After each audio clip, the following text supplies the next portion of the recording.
전자생물학 8주차 첫 번째 강의 시작하도록 하겠습니다. 이번에는 이번 챕터를 마치려고 하는데요.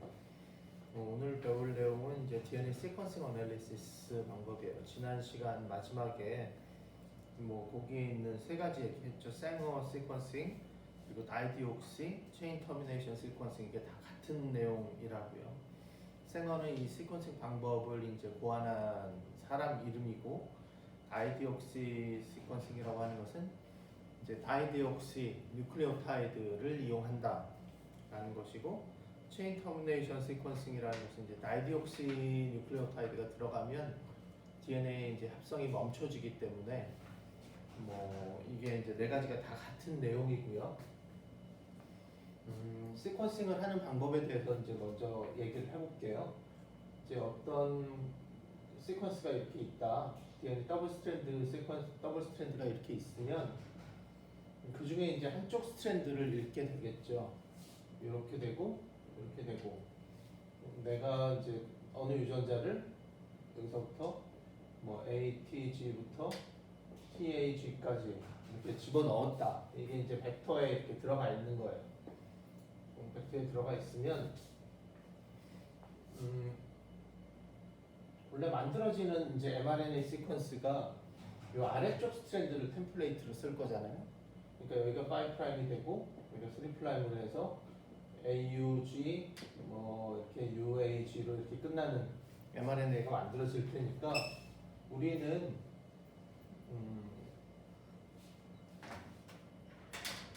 제일 처음에 여러분들이 이제 준비를 해야 될 것은 이렇게 벡터가 있으면 이 벡터를 이제 이 부분을 시퀀싱을 할 것인데, 요 전에 이 부분에 해당하는 지금 우리가 읽고자 하는 유전자 서열보다 좀 앞쪽에 바인딩할 수 있는 프라이머를 디자인을 해야 돼. 이제 프라이머라는 것이 필요하고요. 그래서 그러니까 우리가 DNA 폴리머레이즈와 RNA 폴리머레이즈의 차이점이 뭐라고 그랬어요? 플러스 1이라고 그랬죠. RNA 폴리머레이즈는 처음부터 합성을 할 수 있지만 DNA 폴리머레이즈는 처음부터 합성을 하지 못한다. 그래서 어느 정도 길이가 있는 10에서 20 뉴클레오타이드 정도 되어 있는 프라이머가 존재할 때 그 뒤에다가 이제 붙일 수 있는, 프라이머가 20이다 그러면 21, 22, 23 이렇게 붙일 수 있는 게 DNA 폴리머레이즈라고 그랬어요. 그러니까 DNA 시퀀스를 DNA에 바인딩해서 DNA를 만들어서 그 DNA를 이제 시퀀싱을 할 거기 때문에 프라이머를 한 20개 정도를 준비를 해요. 그렇게 해서 이 프라이머를 넣고 DNA 폴리머레이즈를 넣으면 어떻게 되겠어요? 여기서부터 그리고 또 GA, TC 뉴클레오타이드를 넣으면 당연히 이쪽 이제 먼저 당연히 시퀀스 디내추레이션을 시키고, 그다음에 PCR 하듯이 프라이머를 붙이고, 그다음에 여기다가 여기에 이 프라이머가 여기 붙으면 여기서부터 이렇게 계속 DNA를 이렇게 쭉 만들어 나가겠죠. 쭉 만들어 나갈 거예요, 그냥. 그러니까 이렇게 쭉 만들어 나가는 이 리액션을 하는데 똑같이 튜브를 4개를 준비해요. 튜브를 4개를 하나, 둘, 셋, 넷. 똑같이 프라이머 넣어주고 DNA 폴리머레이즈 넣어주고 GATC 넣어주고, 그 다음에 여기에 그러니까 프라이머, 폴리머레이즈, 그리고 GATC는 똑같이 넣어주고요. 그 다음에 여기에 첫 번째 튜브에는 DDG를 넣어줘요. 다이디옥시 GTP. 그리고 여기는 DDA, DDP, DDC. 요거는 공통으로 다 넣어주는 거고, 여기에 공통으로 다 넣어주고, 여기에 요것들만 다 다르게 넣어줘요. 그러면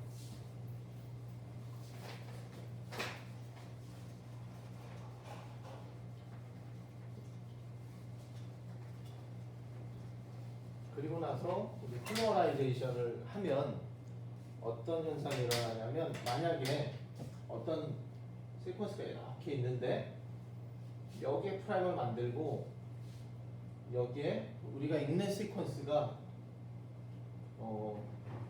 ATG하고 뭐 GATC, 뭐 GATC, GGAATTCC 뭐 이런 시퀀스라고 칩시다. 이런 시퀀스라고 치면 만약에 DDG를 넣고 이제 실험을 하잖아요. 요튜브 같은 경우에는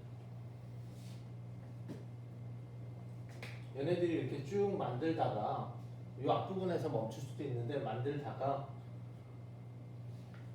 여기에 들어오면 여기에는 뭘 넣어야 되겠어요? A의 상고적인 T가 들어가겠죠. 여기 T 있으니까 여긴 DDG라고 치면 그리고 여기에는 T가 있으니까 그 다음에는 A를 넣겠죠. 그 다음에 C가 G가 G 상고적으로 C를 넣을 거고 C를 넣을 거고 T를 넣을 거고 A를 넣을 거고 이렇게 쭉 합성을 할 거예요. 이렇게 합성을 하다가 여기에 이제 G를 넣을 텐데 이 G가 들어가면 여기에 넣어준 정상적인 G가 들어가면 그 다음을 계속 합성할 수 있죠. 그 다음에 C, T, A 이렇게 계속 합성해 나갈 거 아니에요. 그런데 만약에 얘가 들어갔다면 DDG가 들어갔다면 여기에 DD는 빨간색으로 표시할게요. DDG가 들어간 I는 여기서 이렇게 멈추겠죠. 왜냐하면 다이디옥시 G가 넣었다는 것은 이 부분 2'도 H지만 이 부분도 H예요. 이 부분도 H니까 얘가 G가 들어가면 이 DDG가 들어가면 그 다음에 뉴클레오타이드가 와서 여기서 C, P 해서 이 OH가 여기를 공격해서 이게 이렇게 연결이 돼야 되는데 여기 OH가 없으니까 여기서 리액션이 멈춰버려요. 그래서 이 G가 들어간 아이는 계속해서 만들 수 있지만 이 G가 들어간 아이는 이 부분에서 리액션이 멈춰요.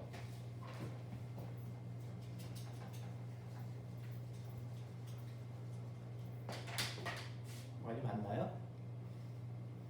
근데 이 템플레이트, 이 프라이머 이게 하나가 아니잖아요. 굉장히 개수가 많다고요. 개수가 많으니까 또 다른 아이는 똑같은 튜브 안에 이 튜브 안에 어떤 아이는 여기서 만들고 멈출 거고 어떤 아이는 이걸 똑같이 다 만들어요. 그리고 C, T, A 여기서 G를 넣어야 되는데 여기서 또 이 DDG가 들어가는 놈이 생겨요. 그렇죠? 그리고 또 다른 아이는 이렇게 가면 여기 C, T, A 여기서 G가 들어간 아이는 또 여기서 멈추겠죠.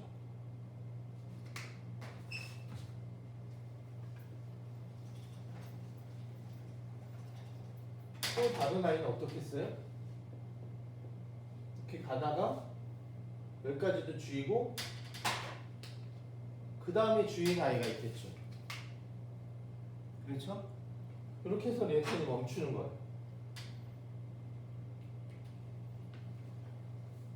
그러면 얘네들을 이번에는 이 리액션을 한 다음에 아가로스 젤에 보는 게 아니라 아크릴아마이드 젤에 봐요. 폴리아크릴아마이드 젤, 페이지 젤이라고 하죠. 페이지 젤 뭐 어떨 때 들어봤어요? 페이지 젤, SDS 페이지, 단백질을 로딩할 때, 단백질을 사이즈별로 구분할 때 SDS 페이지를 걸죠. 그러니까 DNA는 일반적으로는 아가로스 젤을 걸고요. 단백질은 SDS 페이지 젤을 걸어요. 근데 어떻게 보면 아가로스는 젤을 구성하는 성분이잖아요. 근데 페이지는 예, 거기에 보면 폴리아크릴아마이드 젤 일렉트로포레시스라고 해서 PAGE거든요. 그러니까 폴리아크릴아마이드 젤이에요. 폴리아크릴아마이드로 젤을 만드는 거예요. 그래서 폴리아크릴아마이드로도 젤을 만들어서도 DNA를 로딩하기도 해요. 단백질은 SDS를 넣고 SDS에다가 폴리아크릴아마이드 젤을 거는데 그 SDS의 역할이 뭐죠? SDS의 역할? SDS의 역할이 단백질 젤을 걸 때 지금 이제 두 가지 얘기를 하고 싶은 건데 젤의 종류 두 가지, 아가로스 젤, 아크릴아마이드 젤. 그러니까 DNA를 아가로스 젤에 걸었을 때도 있고 아크릴아마이드 젤에 걸 때도 있고요. 그리고 단백질은 무조건 또 아크릴아마이드 젤에 걸어요. 근데 그냥 아크릴아마이드가 아니라 SDS를 넣은 아크릴아마이드. 그러니까 아크릴아마이드 젤에다가 SDS를 넣지는 않고 이제 단백질을 걸 때 이제 샘플 버퍼를 만들 때 거기에 이제 SDS가 들어가서 SDS로 단백질을 깬 다음에 샘플 버퍼에 SDS를 넣고 어쨌든 폴리아크릴아마이드 젤을 거는데 일단 먼저 DNA를 아가로스 젤에 걸 수도 있고 폴리아크릴아마이드 젤에 걸 수도 있는데 장단점이 있어요. 첫 번째, 아가로스 젤은 만들기가 쉬워요.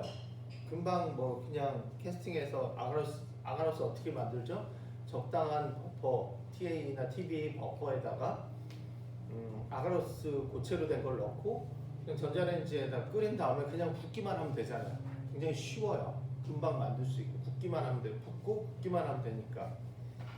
폴리아크릴아마이드 젤은 일단은 만들기가 좀 복잡하고 그리고 좀 번거롭고 그러니까 간단하게 확인할 때는 아가로스 젤, 조그만한 아가로스 젤에다가 DNA를 걸어서 확인을 하죠.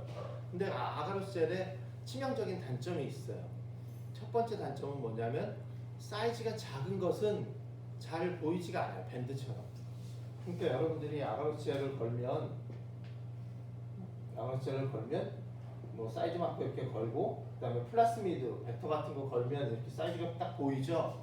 근데 이게 1000, 2000, 뭐 적어도 한 500 이상의 것들은 잘 보이는데 20, 15 뭐 이런 것들은 이렇게 밴드처럼 안 보이고 이렇게 뿌옇게 이렇게 끌리는 것처럼 보여요.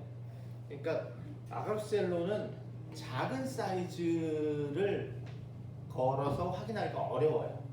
기본적으로 작은 사이즈 그 부분이 어렵고요. 또 우리 그 뭐죠? 셀프 라이게이션이 생기는 원인 얘기할 때 얘기했었는데 아가로스 젤에는 사이즈가 큰 거 잘 보이는데 사이즈가 큰 두 개가 있을 때 그 두 개의 차이가 미미할 때 그러니까 뭐 3000, 2980 뭐 이런 것들은 이게 3000 약간 느낌적으로 2980이 약간 아래인 것 같기는 한데 하여튼 거의 구분이 안 가요. 그러니까 사이즈가 큰 거를 아가로스 젤에 거는데 문제는 두 차이가 미미한 사이즈가 큰 거를 걸었을 때 그것의 차이가 분명하지가 않아요. 근데 DNA를 아크릴아마이드 젤에 걸면 폴리아크릴아마이드 젤에 걸면 사이즈가 작은 것도 원밴드를 이렇게 샤프하게 보이고요. 그리고 또 하나의 굉장히 큰 단점이 사이즈가 크더라도 그 큰데 차이가 미미하더라도 뭐 500, 501도 사이즈가 구분이 돼요. 얘는 500, 얘는 501, 501, 502, 503 거의 사이즈 원 베이스마다 그 사이즈가 어느 정도 큼에도 불구하고 그 차이를 구분할 수 있어요. 그러니까 그게 DNA를 그러면 DNA를 언제나 이렇게 폴리아크릴아마이드 젤에 걸면 되느냐? 되긴 하죠. 근데 이제 DNA 이 폴리아크릴아마이드 젤 같은 경우는 로딩할 수 있는 양도 좀 제한이 있고요. 또 일단 만드는데도 되게 번거롭고 그래서 DNA는 일반적으로는 그냥 다 아가로스 젤에서 일반적으로는 다 해요. 근데 문제가 있을 때는 이제 아크릴아마이드 젤을 쓰는데 그러면은 단백질은 무조건 폴리아크릴아마이드 젤을 써요. 아가로스 젤에 걸진 않고 폴리아크릴아마이드 젤에 거는데 폴리아크릴아마이드 젤에서 단백질을 마이너스에서 플러스로 걸죠. 마이너스 플러스로. DNA 같은 경우는 DNA에 포스페이트가 마이너스 차지를 가지고 있으니까 마이너스에서 플러스로 차지를 걸어주면 플러스 쪽으로 이동하게 되어 있어요. 그렇죠? 근데 단백질은 어때요? 단백질 아미노액시드로 구성되어 있는데 단백질은 플러스 차지를 가지고 있어요? 마이너스 차지를 가지고 있어요? 그게 버퍼의 pH에 따라 달라요. 어떤 pH에 놓이느냐에 따라서 단백질 특정 아미노액시드가 플러스 차지를 갖기도 하고 마이너스 차지를 갖기도 하고 넷 차지가 0일 수도 있고요. 그러니까 단백질로 봐도 어떤 단백질은 뭐 pH 7에서 어떤 단백질은 플러스고 어떤 단백질은 마이너스 차지를 가지고 있어요. 그런데 얘를 단백질을 모두 다 마이너스에서 플러스로 걸면 플러스 차지를 가지고 있는 아이는 위로 그냥 가버릴 거고 밖으로 나가겠죠. 마이너스 차지를 가진 경우는 아래로 내려갈 거고. 그러니까 페이지를 그냥 단백질을 폴리아크릴아마이드 젤에 로딩해서 걸면 얘네들이 모든 단백질이 다 플러스로 이동하지 않아요. 그런데 단백질을 폴리아크릴아마이드 젤에 걸 때는 SDS를 넣죠. SDS의 역할이 두 가지예요. 첫 번째는 SDS는 강력한 마이너스 차지를 가지고 있어요. 강력한 마이너스 차지를 가지고 있어서 SDS가 이건 두 번째부터 얘기하는 게 맞는데 단백질이 막 이렇게 구조를 가지고 있을 거 아니에요?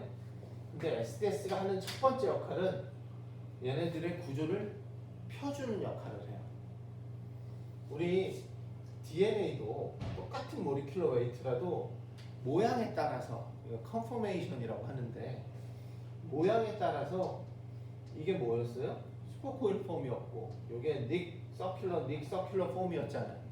똑같은 모리큘러 웨이트를 가지더라도 모양에 따라서 어떤 거는 빠르게 내려가고 어떤 건 늦게 내려가요. 단백질도 마찬가지예요. 어떤 아이는 컴팩트한 구조를 가지고 있으면 걔는 더 빨리 내려가고요. 똑같은 모리큘러 웨이트라도 어떤 아이는 컴팩트하면 빨리 내려가고 이렇게 좀 뚱뚱하게 이렇게 되어 있으면 늦게 내려갈 수밖에 없어요. 그러니까 얘를 폴리아크릴아마이드 젤에 거는데 모양에 따라서 다 이렇게 달라지면 또 모양도 고려해야 되고 크기도 고려해야 되고 그러니까 좀 복잡해지죠. 그래서 모양을 고려하지 않기 위해서 모든 단백질을 이렇게 쫙 펴주는 역할을 해요. SDS가. 얘네들을 이렇게 되어 있는 아이들을 쫙 펴줘요. 사실은 펴줄 수 있는 이유가 뭐냐면 거의 모든 아미노액시드 두 개당 하나인가 뭐 하여튼 그렇게 SDS가 이렇게 달라붙어요. SDS가 이렇게 쫙 달라붙으면서 이 단백질을 이렇게 쫙 펴주는 거예요. 쫙 펴줘서 모든 아이를 이렇게 실처럼 이렇게 쫙 펴주는 역할을 해주는 게 SDS의 역할 1번. 근데 그거만큼 더 중요한 건 뭐냐면 SDS가 강력한 마이너스 차지를 가지고 있어요.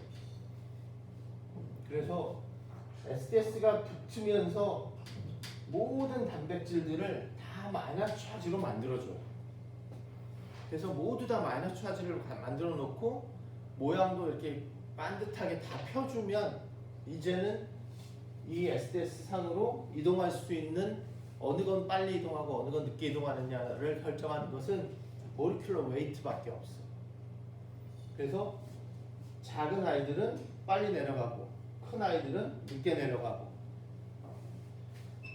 SDS 페이지에서 SDS의 역할은 그렇게 두 가지로 기억을 해주시면 좋을 것 같고요. 우리는 이제 지금 이걸 하는 건 아니니까. 그래서 어찌되었건 얘를 가지고 다시 돌아가서 DDG를 넣고 이 부분만 시퀀싱 한다고 쳐봅시다. 뭐 더 있을 텐데 그러면은 얘가 사이즈가 가장 작겠죠. 그러니까 요쯤에 어딘가에 딱 걸리겠죠. 이거는 사이즈 마커가 있기도 한데 그냥 사이즈 마커 없이 여기 DDG, DDA, DDT, DDC 얘 같은 경우는 요게 100이라고 치면 요만큼이 100이라고 치면 1, 2, 3, 4, 5, 6, 7 107번째 위치에 여기에 딱 밴드가 보이겠죠. 이게 107이고요. 8, 9, 10, 11 11에도 이렇게 밴드가 보여요. 2, 11, 12, 13, 14, 15, 16, 17, 18 18에 이렇게 밴드가 보이고요. DDG 쪽에서는 이 밴드도 보이고 이 밴드도 보이고 이 밴드도 보이고. 그러면 어떻게 되겠어요? 이제 DDA 같은 경우에는 A가 들어갈 수 있는 자리가 여기죠. 여기니까 요거보다 하나 큰데 A가 이렇게 보일 거예요. 그 다음에 DDC로 하면 C가 여기에 이렇게 보일 거고요. DDT가 요게 보이고, 그 다음에 DDA로 하면 이렇게 밴드가 보이고, 그 다음에 G가 이렇게 밴드가 보여요. 이해가 가나요? 똑같은 거예요. DDA로 해도 여기서 가다가 여기서 A가 들어갈 수 있죠. 요렇게 해서 밴드가 보이고요. 그 다음에 여기에 또 밴드가 A가 들어간 게 밴드가 보일 수 있잖아요. 그리고 여기도 A, 여기도 A. 오케이? 그러니까 원래 약간은 좀 이 전체 스텝을 생략했어요. 왜 생략했냐면 원래는 이 프라이머를 만든 다음에 이 부분을 동위원소로 이렇게 레이블을 해요. 동위원소로 레이블을 하고 정말로 젤을 이만한 거 실제 우리가 실험실에서 시퀀싱 할 때 젤이 한 이만해요. 정말로 한 이만한 젤을 만들어서 쓰거든요. 근데 뭐 지금은 안 쓰고 지금은 이제 회사에서 다 맡기는데 예전에는 다 이런 이만한 젤을 만들었어요. 유리판 2개에다가 그 사이에다가 붓고 막 이렇게 번거롭게 해서 그렇게 해서 요 4개의 리액션을 각각 DDG, DDA, DDT, DDC를 넣고 리액션을 한 다음에 요 믹스처를 첫 번째에다 걸어주고 요 믹스처를 두 번째, 세 번째, 네 번째에다 이렇게 걸어줘요. 걸어주면 이제는 요 시퀀스 무시하고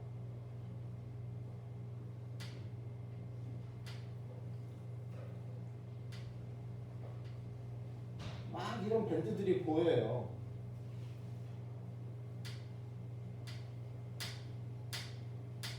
이렇게 밴드가 막 보여요. 이렇게 막 밴드가 보이면 여기서부터 읽어 나가는 거예요.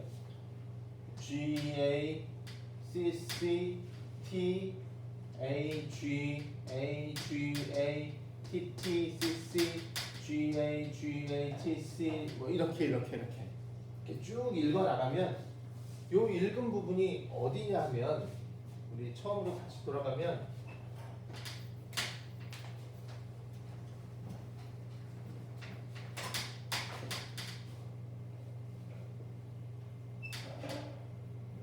우리가 ATG부터 EAG인데 요 부분을 읽는 거잖아요.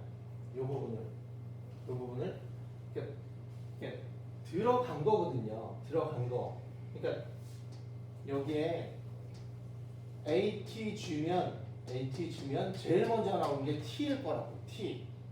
여기에 먼저 T 이렇게 밴드가 보일 거라고.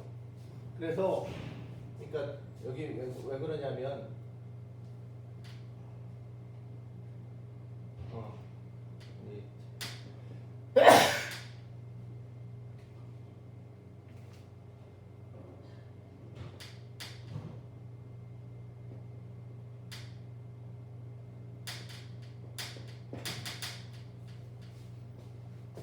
여러분들이 여기 프라이머를 해서 이렇게 해서 ATG 쭈루룩 이렇게 나올 거잖아요.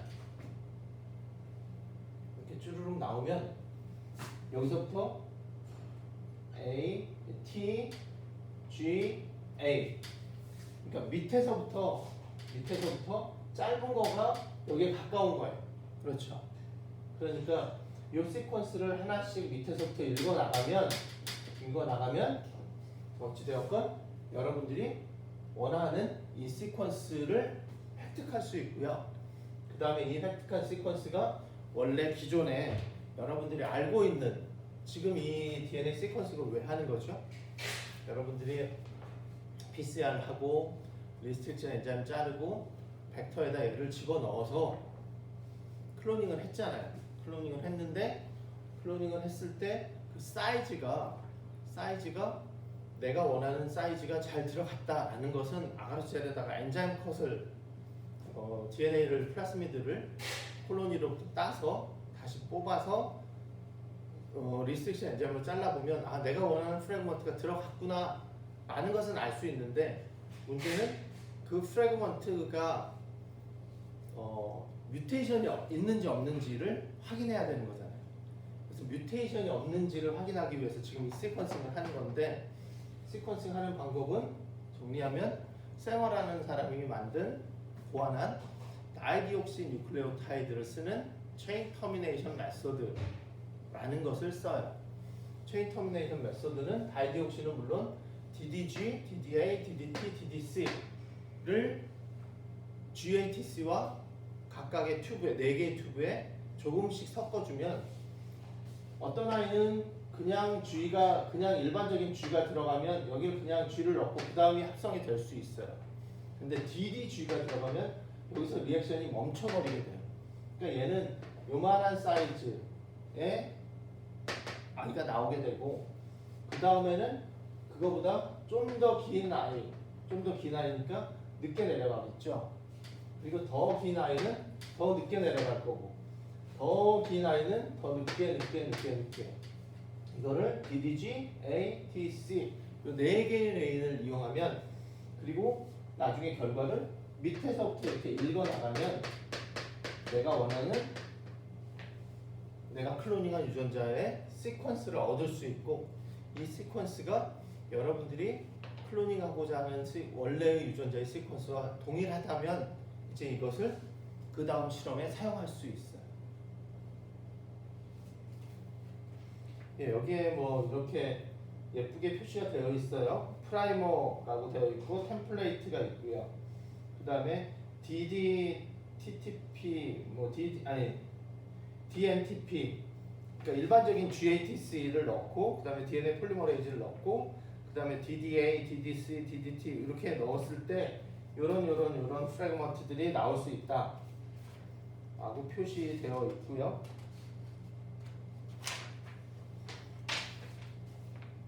그 다음 페이지에 보면 여기는 뭐 하나밖에 이렇게 안 나왔는데 예, 숏이 아래쪽으로 빨리 내려가고 롱 프래그먼트는 위로 올라가고 뭐 이렇게 해서 밑에서부터 쭈루룩 읽어나가면 여러분들이 클로닝한 유전자를 제대로 시퀀싱 할 수 있다.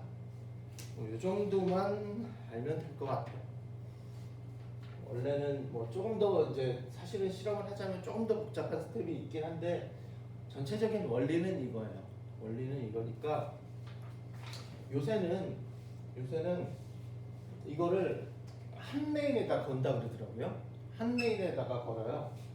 한 레인에다가 어떻게 얘네들도 다 섞어서 우리는 DDG, DDA, DDT, DDC 이게 지금 다 같은 색깔로 되어 있는 다이디옥시 뉴클레오타이드를 쓰는데 요새는 보완이 돼서 DDG는 뭐 빨간색, 얘는 파란색, 노란색, 얘는 뭐 검정색 요런 그러니까 형광이 레이블 되어 있는 다이디옥시 뉴클레오타이드가 있대요.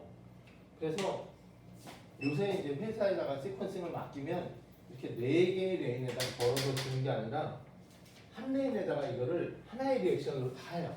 여러분들 상상해 보세요. DD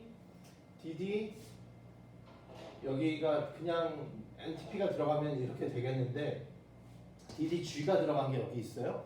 근데 DDG는 빨간색이에요. 빨간색. 그럼 얘는 빨간색 형광을 내겠죠? 근데 그 다음 DDC는 파란색이에요. 그러면 여기에 파란색이 들어가겠죠. 그 다음에 또 DDA는 노란색이 없네. DDA는 검정색이에요. DDT는 또 노란색이에요. 뭐 이러면 얘는 죄를 한 레인에다가 이걸 한꺼번에 걸면 어떻게 되냐면 이렇게 뭐 파란색이 막 이렇게 있고 검정색도 이렇게 섞여 있고 그 다음에 빨간색이 이렇게 섞여 있고 그 다음에 또 노란색이 여기에 이제 이렇게 섞여 있어요. 그럼 여기서부터 파란색은 뭐 C, 검정색은 A, G, 노란색은 여기 노란색 있는 거예요. 이건 T, 뭐 C, 뭐 이런 식으로. 요새는 회사에서 이렇게 한 레인에 건다 그러더라고. 그리고 요새는 더 뭐 이렇게 뭐 차세대 시퀀싱 방법. 그래서 이 기본적인 방법은 이거인데 이거보다 더 빠르고 정확하게 읽을 수 있는 시퀀싱 방법이 있다고는 해요. 하는데 하여튼 여러분들이 좀 알아줬으면 하는 것은 일단은 클로닝의 마지막은 어쨌든 시퀀싱이다. 시퀀싱을 해서 여러분들이 클로닝한 유전자에 뮤테이션이 없는지 확인하고 그 다음 스텝을 넘어가야 된다. 왜냐하면 앞부분에서도 얘기했지만 여러분들이 그냥 이거를 클로닝하는 게 목적이 아니에요. 클로닝을 해서 이 유전자가 발현 안 되는 곳에 이 유전자를 발현시키면 어떤 효과가 나는지를 보고자 하는 거잖아요. 목적이. 클로닝을 하는 기본적인 목적이. 그런데 클로닝을 했는데 만약에 재수가 없어서 이게 엔자임이다. 엔자임인데 이 엔자임의 엔자이매틱 액티비티의 중요한 역할이 뮤테이션이 되어 있던 거예요. 재수가 없이. 그런데 이 뮤테이션 된 것을 가지고 익스프레션을 시켜봤더니 다른 셀에 넣어봤더니 뭐 별로 효과가 없더라. 그러니까 얘는 더 이상 별로 효과가 없는 아이인가 보다 라고 했는데 그건 잘못된 얘기죠. 그러니까 얘는 효과가 있는데도 불구하고 우리는 액티비티를 상실한 아이를 집어넣어서 효과를 보니까 효과가 없겠죠. 그러니까 우리가 원하는 유전자를 가지고 단지 클로닝하는 게 아니라 클로닝을 해서 그 다음 목적으로 쓰기 위해서는 꼭 시퀀싱을 해서 내가 클로닝한 유전자가 기존에 알려진 것과 똑같은 시퀀스를 가지고 똑같은 단백질을 만들어낼 거라는 보장을 받은 다음에 얘를 실제로 넣어서 어떤 효과가 나오는지를 보는 실험을 해야 돼요.